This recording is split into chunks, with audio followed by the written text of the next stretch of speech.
our Secretary Prakash Nanda to introduce the item. Thank you.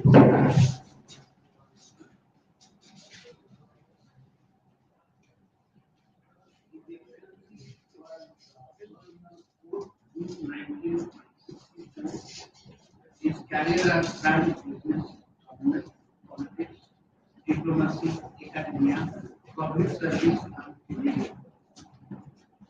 He holds an MBA from the Institute of Management Development in Switzerland and was a fellow at the Harvard University.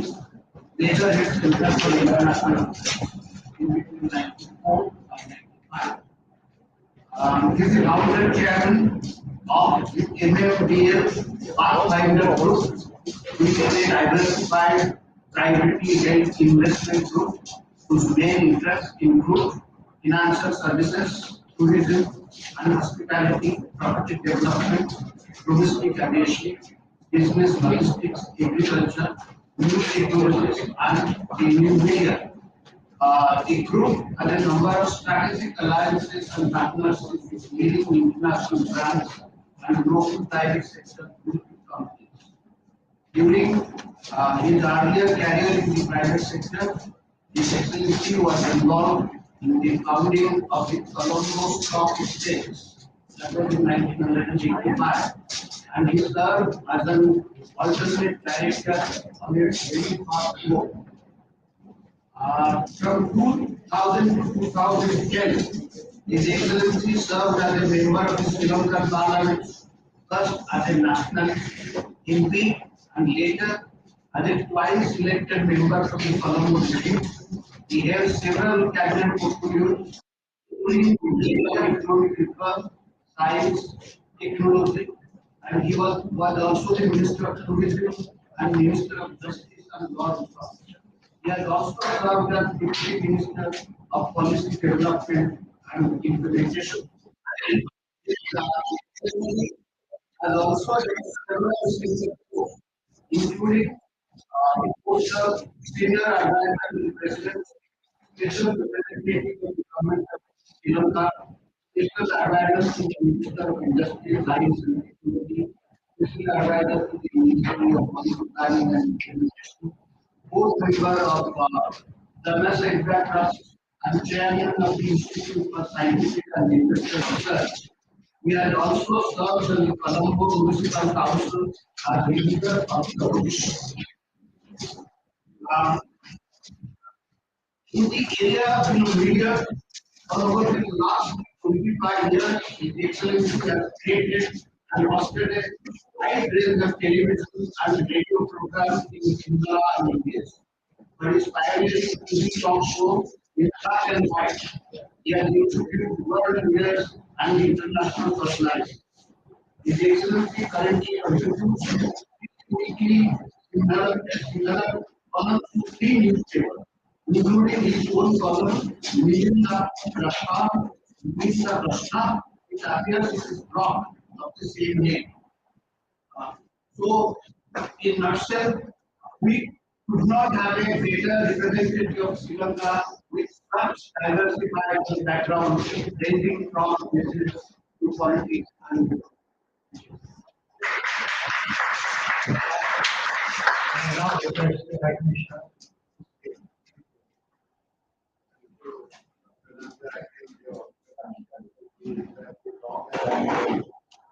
Thank you very much for that.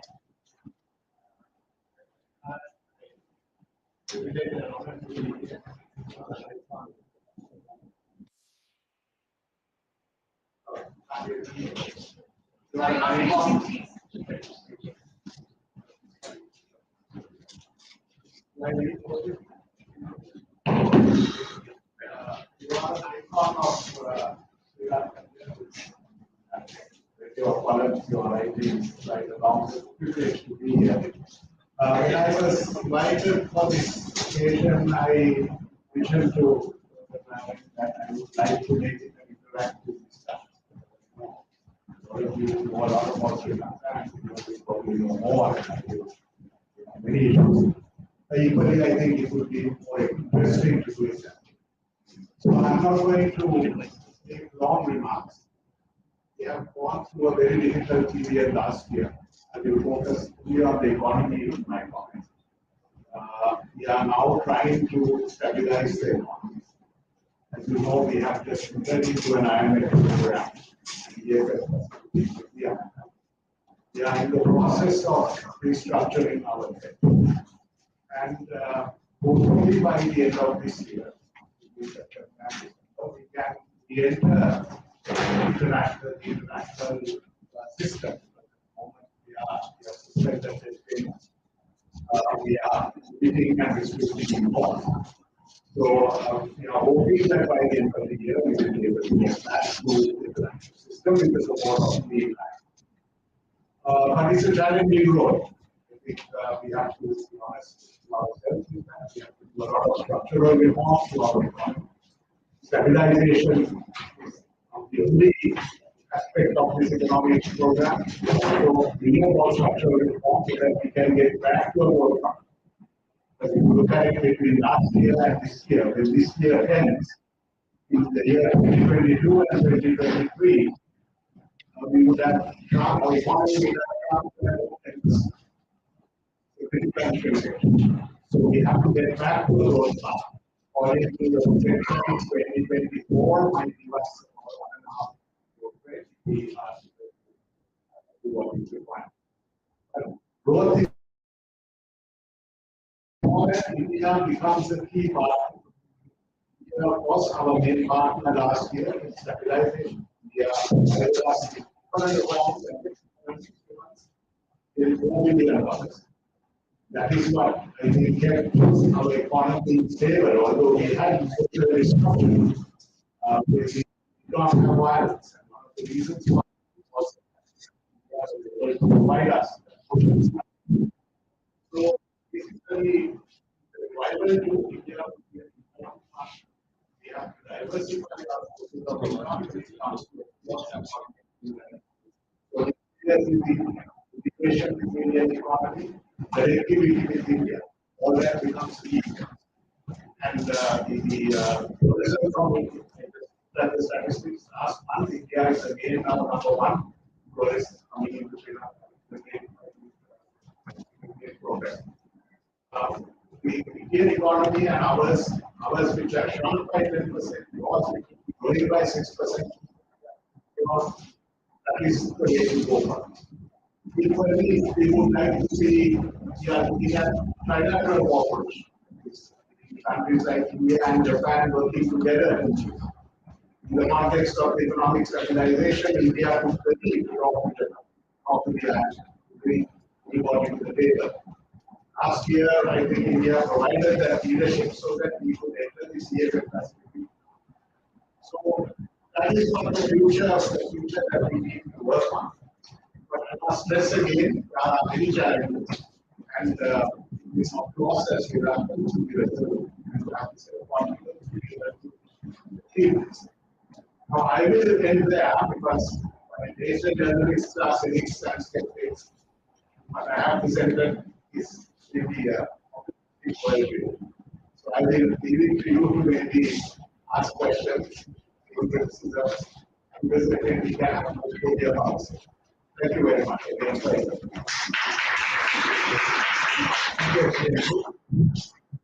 For the answer session. Those of you who want to ask questions, kindly raise your hands. The microphone will come. Hi, my question is Smita here. I work with legacy. Two quick questions. One is there is a confusion about really what is the Chinese proportion of the debt? Because while I was there are a lot of arguments being made that actually the highest the economy would be for Japan instead of China and Sri Lanka because those are like the kind of states we're talking about. And B, in the backdrop of the crisis where it was triggered, the entire structure of organic farming, the stopping of pesticides, fertilizers, there was a lot of misinformation and also there were those spread in India in particular around organic farming itself. On hindsight, what is the assessment? Was it really about an organic farming crisis or was it the approach to how it was handled that led to the crisis?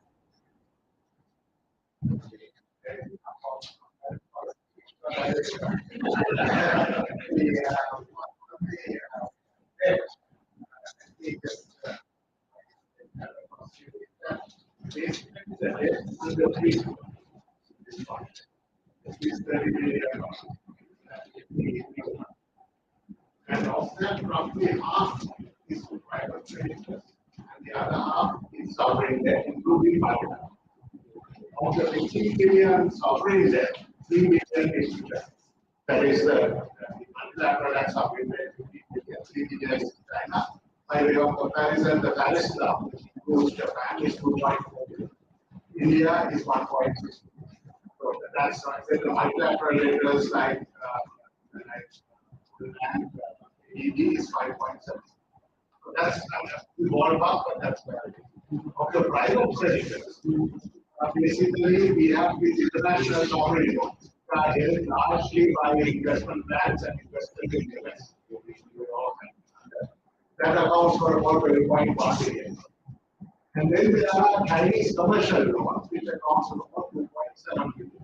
So if you want to have 5.7 out of 30 billion is roughly the Chinese Chinese private debt also. So that's what it looks like. Now, when it comes to the treatment of this debt, as you know, the IMF prepared something called the debt sustainability analysis. Basically, works out how much debt can be afford to sustain and how much can be. And now we have to get the creditors to fit into that frame.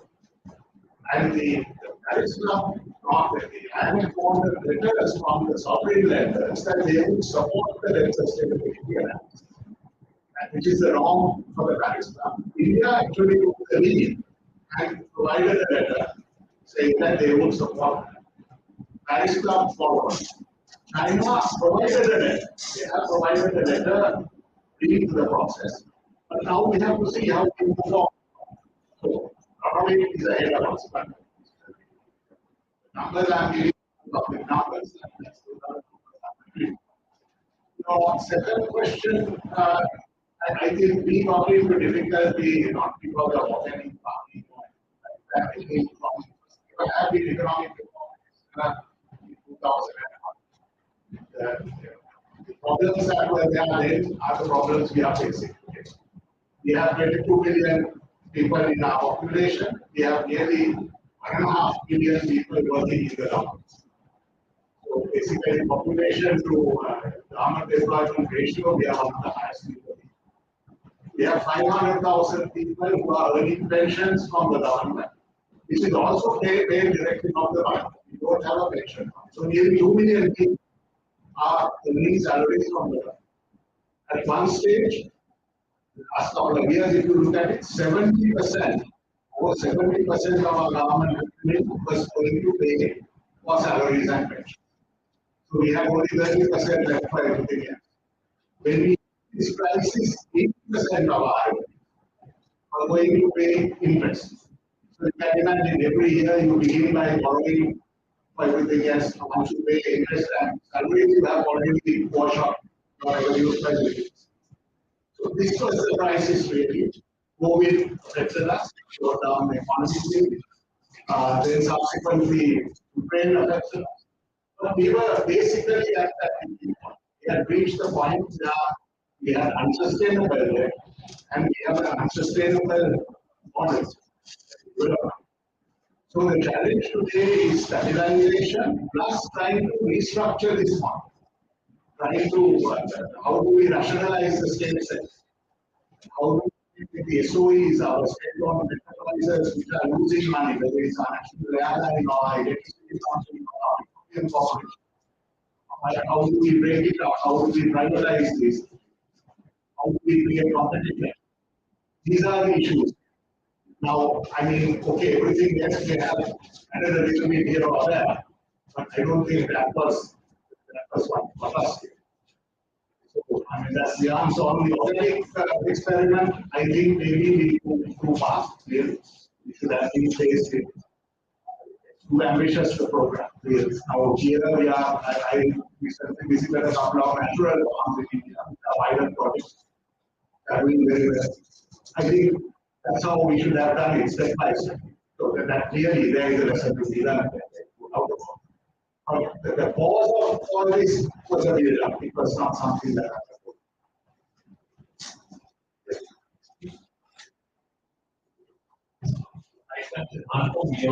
We have the reports of usage of Indian currency, Indian rupee in Sri Lanka. What kind of mechanism is being devised and when can perhaps people will buy out in Sri Lanka using Indian currency? I think at the moment you can exchange Indian currency. And the rupee card, to use it, there is a sort of a technical link that has to be made. That is done at the moment. I hope in the coming months we should be able to do that. We have to also build up enough Indian capacity on our side to be able to do the trade both ways. So as the tourism increases, hopefully we will be able to get. We are well on the way for the economic recovery. Clearly, Indian rupee trade and Indian rupee based tourism is a key element in it. I mean, it has to happen for us to also ensure that we start our growth trajectory. Nainima.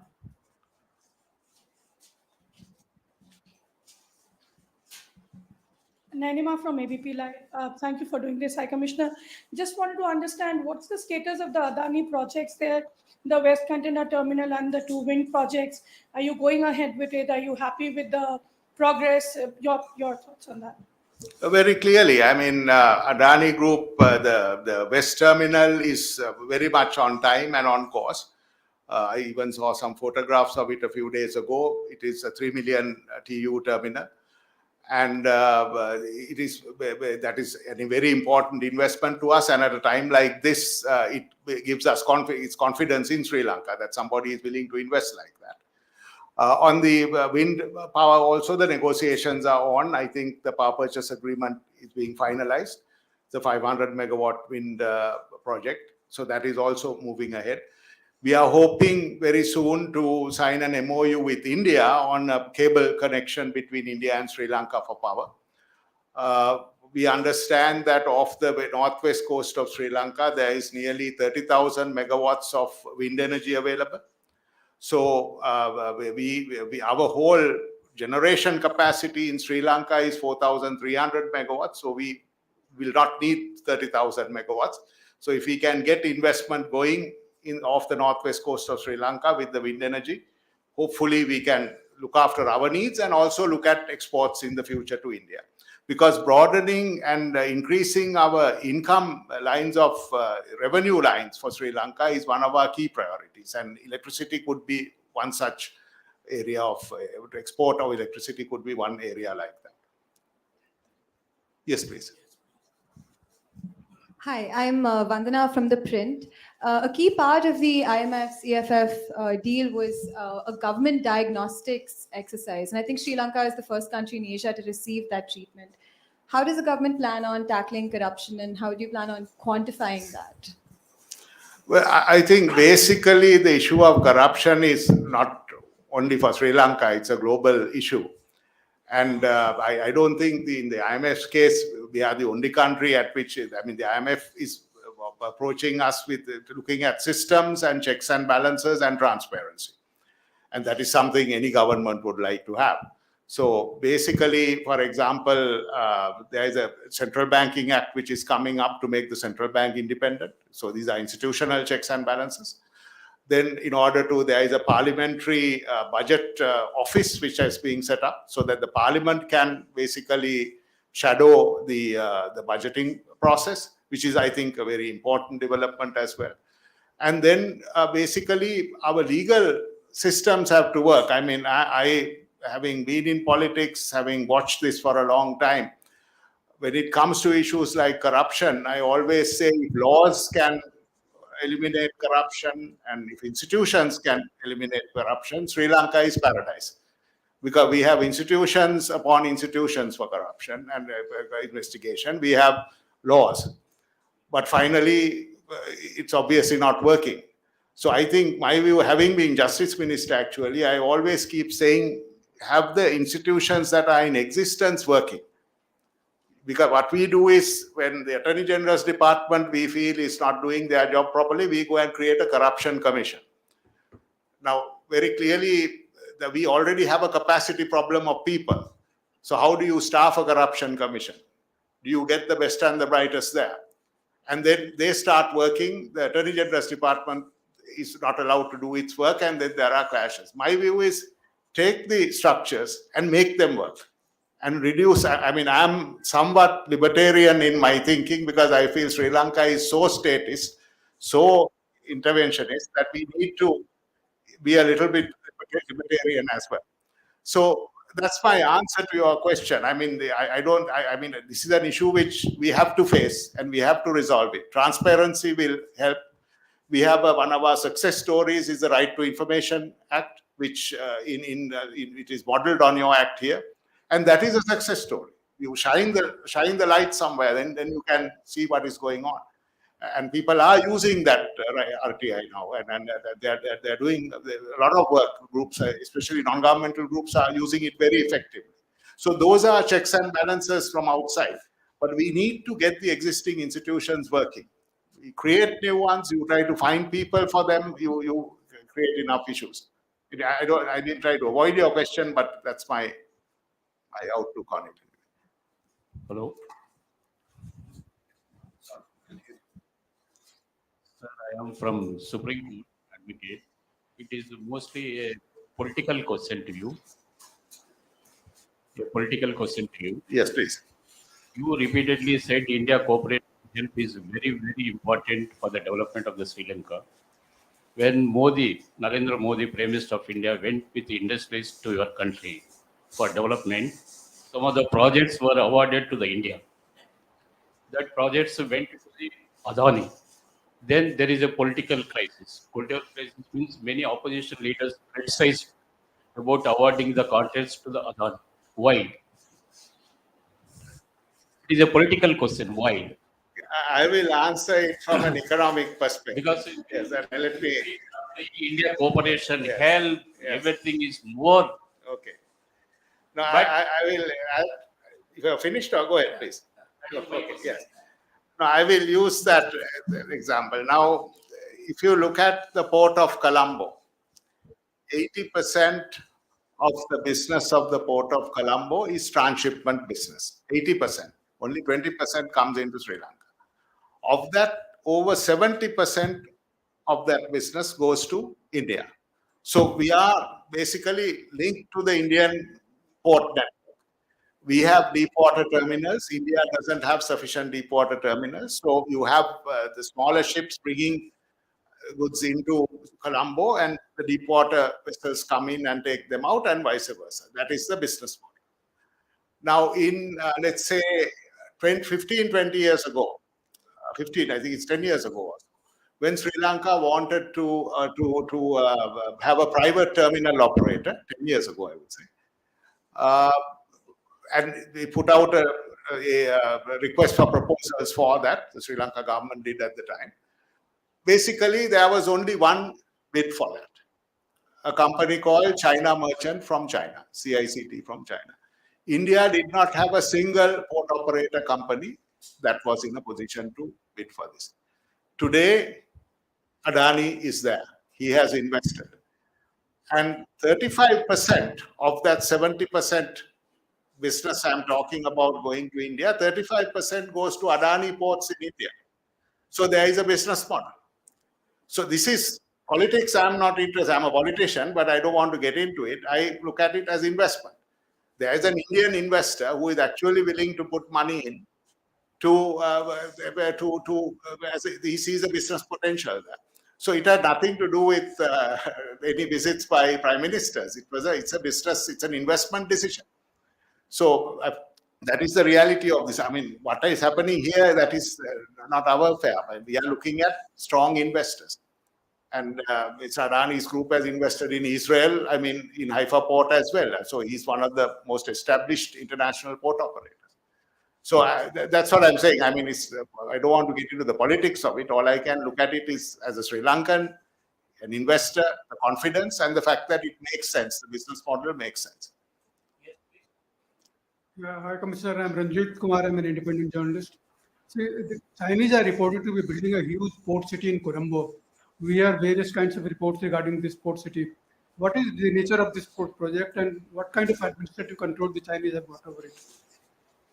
This is basically, there is a commission, which is Port City Commission, which administers it, which is Sri Lanka control. It's a Sri Lankan control. It's a Sri Lankan regulatory authority.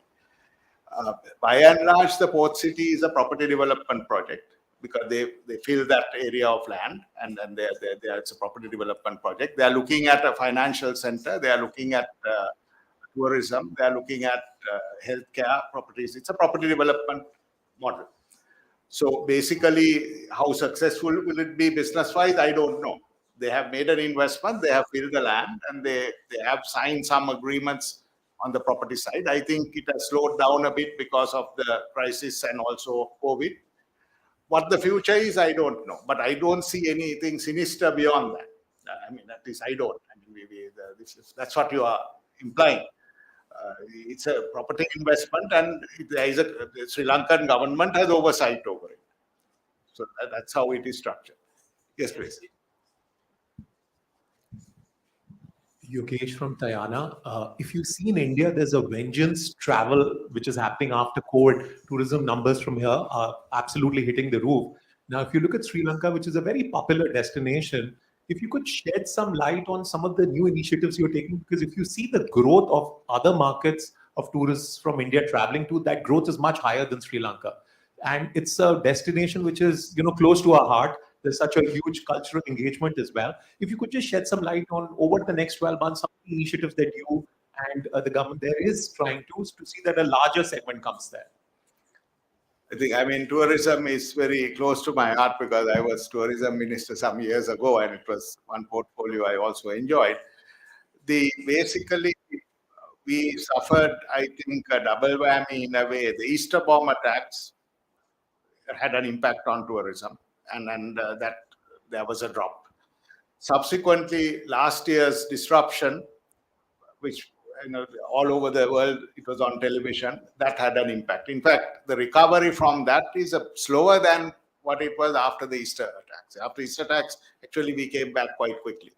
But here it is slower because people have this memory. And India is the market. I mean, we can be another Goa, or, that's our goal. That's our dream. And we have to do this marketing at state level.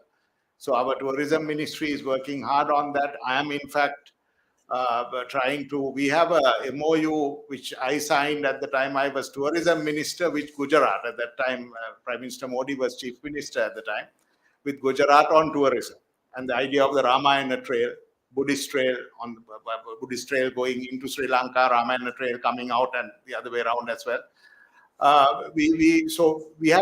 Those are some of the products we are trying to market, but we have to do it at state level and to build the confidence, because people don't want to be hassled. As you say, with revenge tourism, they want to be able to book a flight, get there, get what they're expecting, value for money, and they don't want hassle. They don't want, your driver saying, I don't have petrol, or going to a shop and not being able to buy what you want. So that confidence, it is there in the country now, but that perception is still there. So that perception has to be erased.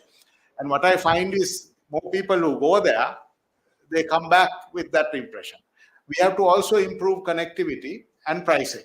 We have to make the prices attractive. So we are talking to airlines here. I have had discussions with some of the principals of the airlines here as well, trying to encourage them to increase their frequencies and also to see how prices can be lowered. Try to develop Colombo as a hub for the subcontinent for Indian carriers. That is something also we are talking about, and what incentives would be required to encourage them. So connectivity, and then this confidence, because finally it is a confidence, because as I said, last year was for whatever reason, it had a huge impact on people's minds, and people don't want hassle. So we are trying, but I think you can do your part as well if you can, because finally it is going to be, word of mouth and what we believe in. Excellency, when you took over, you came up with a beautiful report, very ambitious, which involved inputs from Neluka and others. How much of it have you been able to implement? What are your plans to complete the rest? And what is the government in Sri Lanka doing to get Tamils on board? After the 13th Amendment, there is a lot of confusion when the Rajapaksas were in power and so on. What is the latest on that? Would you like to tell us? Thanks. So you asked the difficult questions. The first one, basically the country strategy document. I'll take the easy one first. I think we have achieved quite a lot of it, some of the details, but this is a vision document. And the main trajectory of the document was to move the Indian relationship forward from what was essentially a transactional approach to a strategic approach, and finally to what we call a special relationship. So I think we are somewhere between a transactional and a strategic relationship at the moment. And we are moving in the direction of a strategic relation, because that's where we should go. Then comes a tougher one, which is a special relationship. And I think the special relationship will happen as we integrate economically, and Sri Lankans and Indians feel comfortable with the people-to-people relationship, economic relationship. And that's why I'm so keen on this integration. Now we are looking at, for example, the electricity cable we spoke about. We are looking at the possibility of an oil pipeline linking Trincomalee with Colombo, with Sri Lanka, with India rather, so that refined multi-product pipeline, that refined oil can be brought in. Because Sri Lanka really does not require its own refinery. If we can work with Indian refineries, it makes a lot of sense. And it's very easy to do that linkage. And someday, why not? Dream that you get on a train in Colombo and get off in Delhi or Chennai. I mean, it's not an impossible dream. I mean, because it's very easy to do it. But integration that way, and the integration by air. People ask me, what does a special relationship mean? A special relationship rests completely, in my view, on trust, the ability to trust each other. And for me, the example of that trust is the fact that King Ashoka sent his daughter and son to Sri Lanka with the message of Buddhism. King Ashoka did not know our king, Devanampiyathissa, and I'm still not sure what gave him that confidence to be able to send his two children there.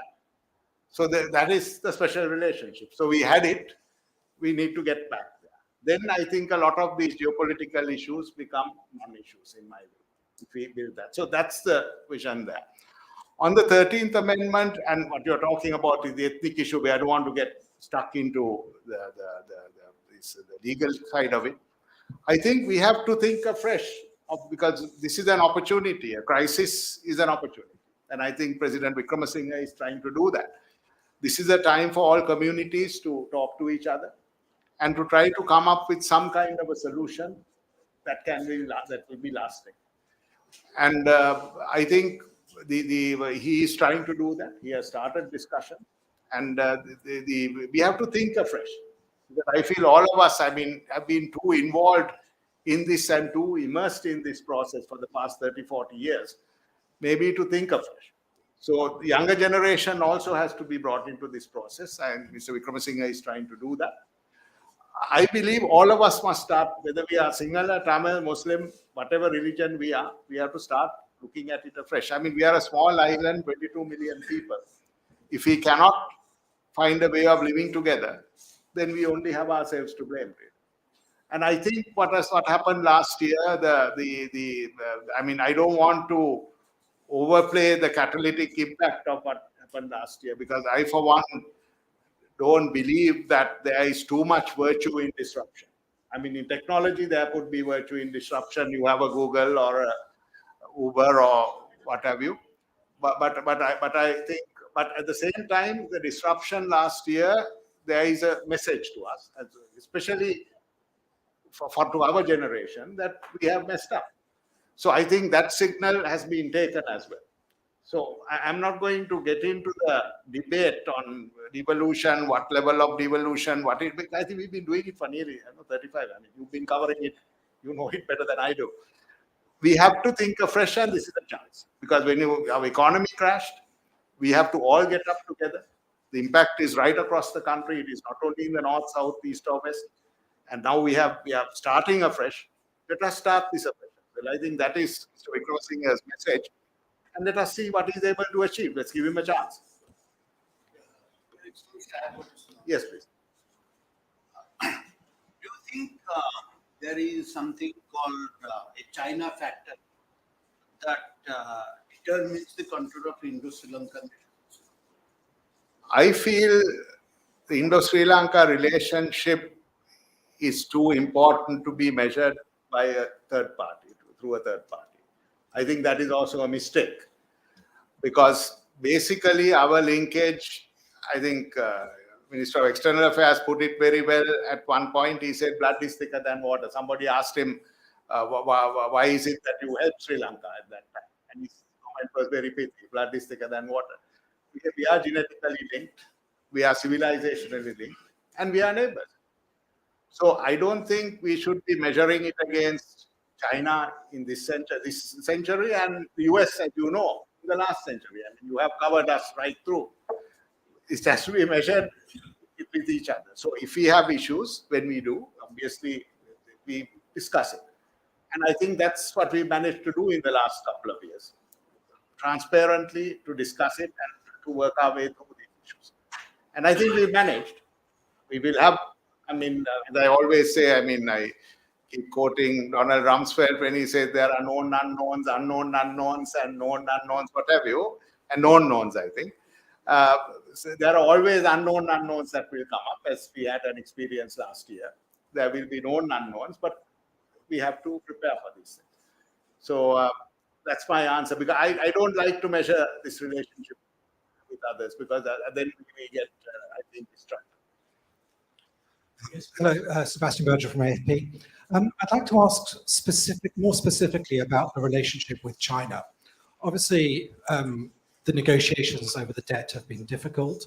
Obviously, Beijing has interests that are beyond the financial in the Indian Ocean. We had the spy ship or research vessel visit earlier this year, which alarmed New Delhi to a certain extent. Is there now a feeling in Colombo that perhaps Sri Lanka engaged too far with Beijing and became too involved? Is there any regret over that? I don't think anybody is judging it that way, one way or the other. I mean, as far as we are concerned, the relationship with India is the relationship with India. And if there are concerns, I think we have, generally there is no view on that. I mean, there is no debate on it, if that's what you're asking. I mean, we basically, we measure the relationship with India as being important. That's how we look at it. Because in the geopolitical world, I mean, we are not players really. This is geopolitics, it's geoeconomics. Tracking, if you look at it, I would look at this tracking vessel today is a world of dual technologies, dual purpose technologies. So a tracking vessel can be used to track weather satellites. It can be used for more sinister purposes. Now, it's not to us. I mean, we don't have the capacity to judge that. So, in the conversation in the strategic field, we form a view, and then we have to take action on that. Because I mean, we are not. Somebody defined countries like ours as being strategically constrained, because we are not able to. We are not players in it. We are strategically located. We are independent. We are proud of our independence and sovereignty. But when it comes to defense issues and security issues, we work with India. That's the reality of it. So when it comes to China, I don't think that factor comes in for us, because we are basically located just south of India, and that's the reality. While you have a question? I think I'll continue with this Excellency. The question of the geopolitical importance of Sri Lanka have made it a quite interest for the big powers games. And with the debt you have faced and with the international funds coming on, so maybe you're finding yourself in a very delicate situation to balance relation with India, with China, with the United States, especially if you look at the rising tension in the Indo-Pacific. How Sri Lanka see its position as a sovereign independent state among the conflict or the forthcoming conflict in the Asia-Pacific? Thank you. Basically, throughout history, we have had to deal with that. I mean, because our location, whether it was in the more recent history, whether it was the Portuguese, Dutch, or the British, they came to Sri Lanka because of our location. And our kings at the time had to manage it in their own way, sometimes successfully, not sometimes with difficulty. So I don't think balancing in a way is the right word, although we all use that. I would say we have to find an equilibrium, because if we keep on trying to balance it, we will end up with nowhere. So I think on the security issues, we have to understand our location, and we have to work with India on the security issues. When it comes to the economic aspects, when it comes to investment, we work with everybody. That's the reality of it, because we believe we are a gateway to the South Asian subcontinent. We trade with everybody. So we do that. But where geoeconomics and geopolitics cross, we have to be sensitive. And that is, we have to be always aware and be prepared to, understand and adjust. And today the issues become more and more, because with technology, as you pointed out, with the tracking vessel, and technology is much more complex, and it will become more difficult. And we need to be equipped to do that. We need to be able to make our own assessments as to what is right and wrong for us, and for the region, and also have a good dialogue with India on what needs to be done.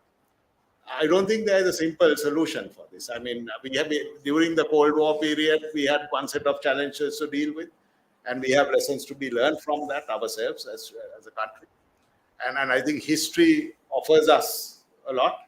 I think Winston Churchill once said that when he was asked, how do you handle complex? I know Churchill is not a popular person to quote these days, but when he was asked by a scholar, I think, what is the secret when it comes to statecraft? He said, study history, study history, study history. In history lies all the secrets of statecraft.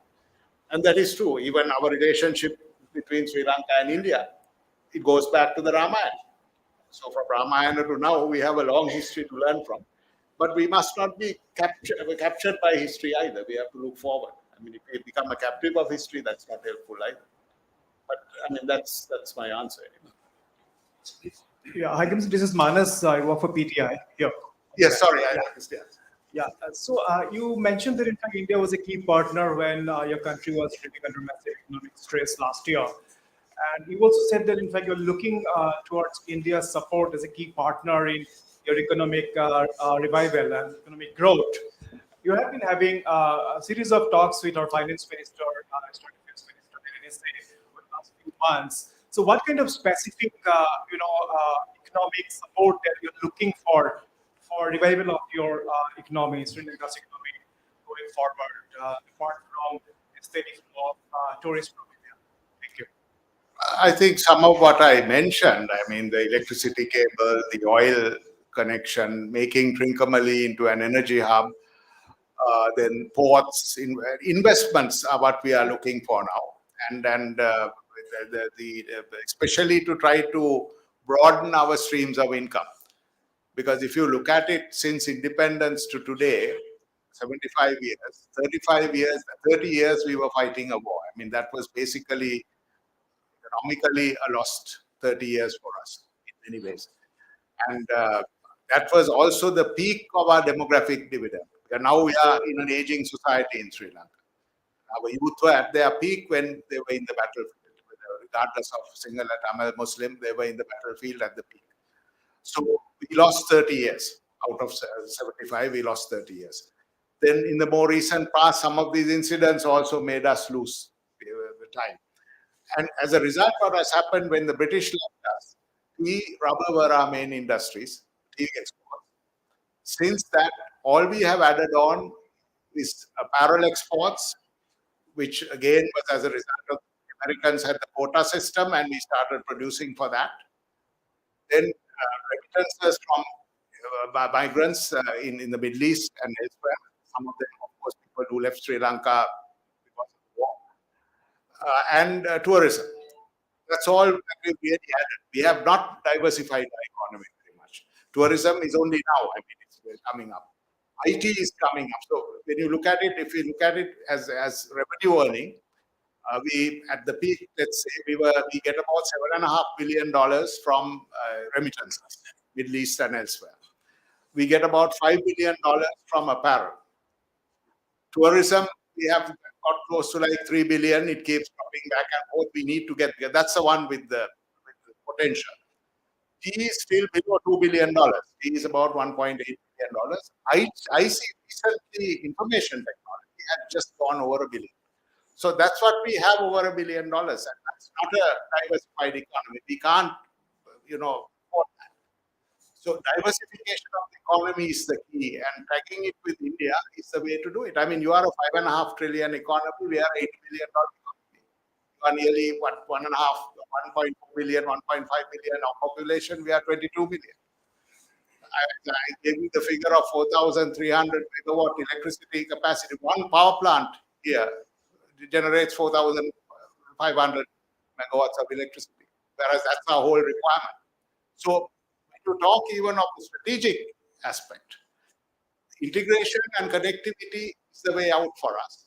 And with it, automatically, I think everything else becomes irrelevant. But Delhi and Colombo must align to do that, and part of my goal is to try to achieve it.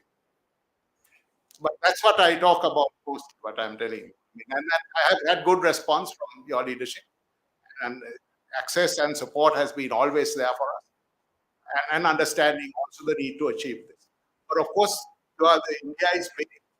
I've been talking to your business community, some of your business leaders personally. I mean, Sri Lanka is too small for many of them. That's why we are happy when somebody actually decides to invest, because that can hopefully create its own dynamic. Commissioner, just a follow question, Snipa again. Your local elections have been postponed indefinitely now, citing lack of funds. Are there worries that if the elections, the schedules are all delayed, because given the lack of trust that we have seen between civil society and most of the leadership, including Mr. Vikramasinghe, that this could actually become a problem as well? Well, I think next year there will be an election. Naturally, the presidential election will come sometime towards the third quarter of next year, or the latter part of next year.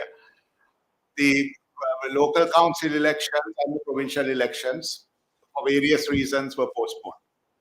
I think the crisis, I mean, my problem is this, what you are saying is right. I mean, we have to find the balance very clearly. I think when the economic crisis struck, the priority was to try to get the economy right.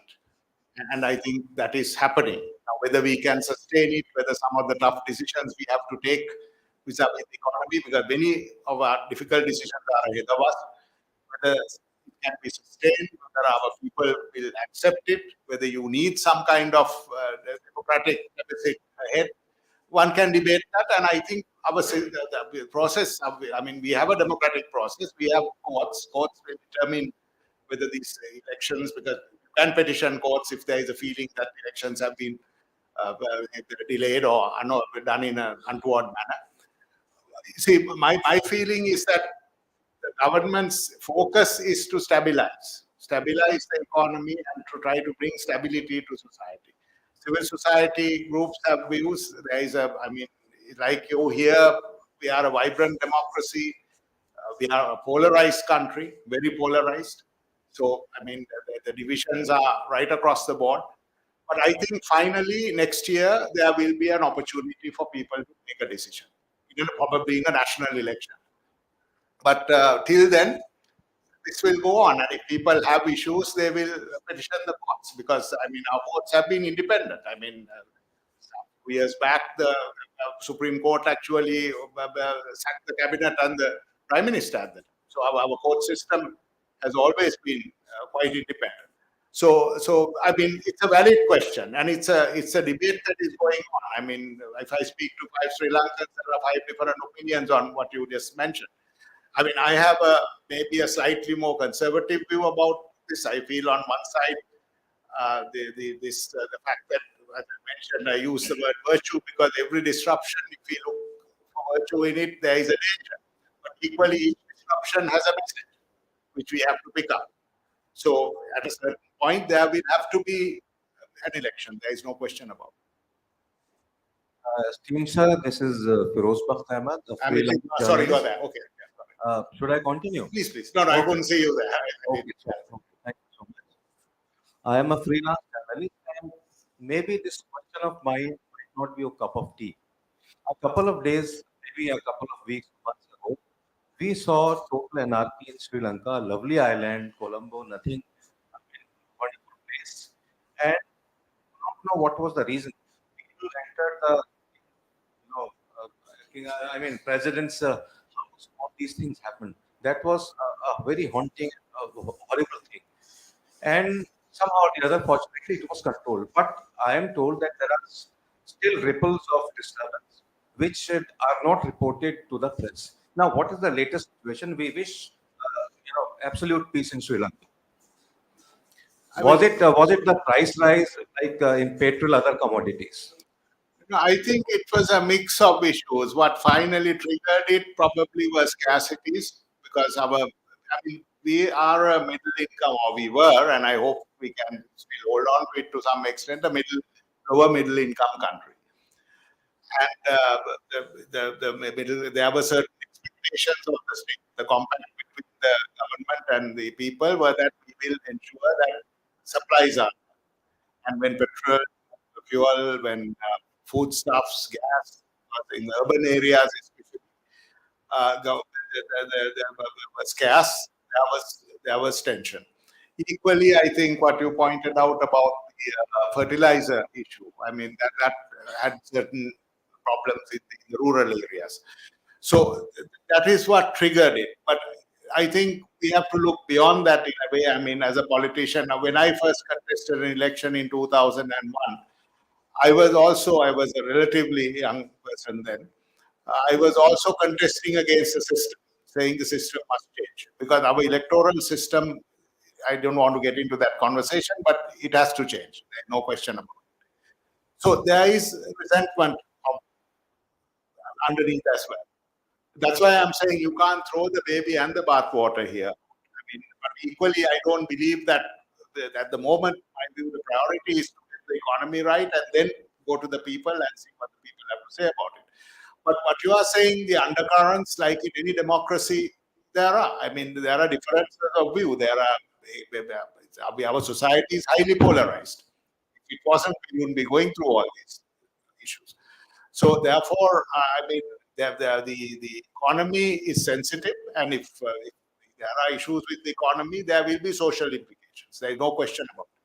And especially going into a very tough program, and I'm a program of this nature, I don't think many countries have had to go through this kind of program. It will be very, very difficult. There will be social pressures, because basically the middle classes have become poor, the poor have become destitute. I mean, that's what is happening. So clearly, that's why, I mean, leadership has to be sympathetic, empathetic also. There needs to be empathy from leaders, and hopefully some degree of social solidarity. I mean, that is a problem in our kind of democracy where everything is polarized, because opposition feels that if they come into office, they can do better.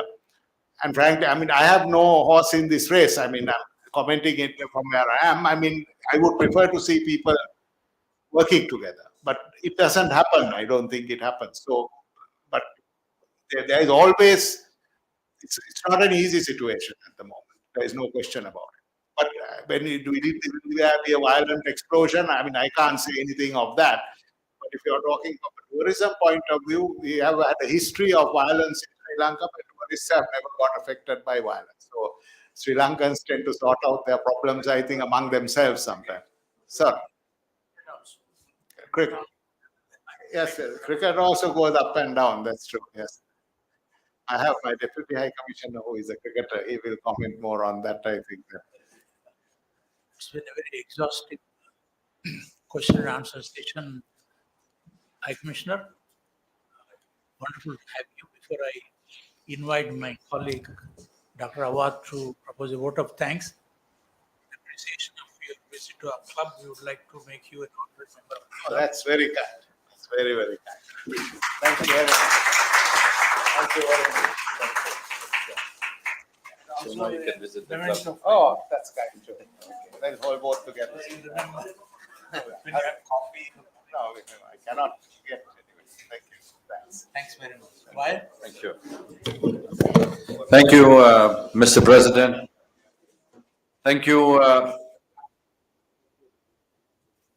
Thank you, Excellency Melinda Morangudwa, for your very informative and comprehensive, frank discussion we had with you. We are very grateful for you gracing this occasion. You have not only proved to us that you are a politician, but you are also a good diplomat, and not accidental. So I will not say what the former foreign minister have said about diplomat, because you counter it with your answering all the difficult questions as well. So we are very happy to have you with us, and we'll be very happy to have you more presence in our club. And we thank the High Commission also for making this possible, that you are visiting the Foreign Correspondent Club, which is the oldest club in Asia, 1958 established. We are celebrating the 67th year. We are now 1,000 plus members, foreign journalists, Indian journalists, corporate member, friends of the media, and also we have many good wishers of the club who are joining us. And many of colleagues who are also here are welcome to join the club as a member of this club. And finally, I just wanted to thank all the audience for being with us here. And I just have a small request for all of you. In case you are quoting His Excellency in any of the speech, please quote that he was talking to the Foreign Correspondent Club. Thank you very much.